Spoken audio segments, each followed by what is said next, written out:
এত বড় বাগান বাইল পাইলাম দুইজন যে মাতারি নেছে সে পাইলে একদম নিয়ে আর কি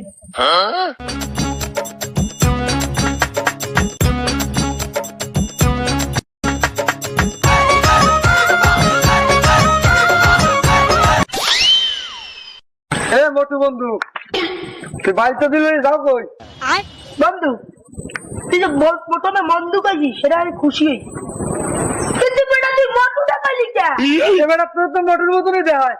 আচ্ছা থাক তুই রাগ হইস না, তুই আমার বন্ধু। রদি ওই বাগানে মামু কইছে সুপারি বেচছে, এবার মনে বিয়ে হবে। সুপারি কটা দিয়েছি বন্ধু। তোর মামুর বাগান মুই দেখতে যাবো কিন্তু তুই আমার মোটু বন্ধু না, এবার মিষ্টি খাইতে পারবি না। মোর মামু কইছে ওই সুপারি বেচছে মরে বিয়ে হবে করে। এত বড় দুটো মিষ্টি খাওয়ামু মানে মুরগির ওই খাওয়ামু মানে বন্ধু দিয়েছি সুপারি কটা। তাইলে মুই যাইতে পারি বুঝছো, আমি মিষ্টি খুব পছন্দ করি, তুই জানি খাওয়াবি। ল ল তোর মিষ্টির হাড়ি তুই খাওয়ামু ল।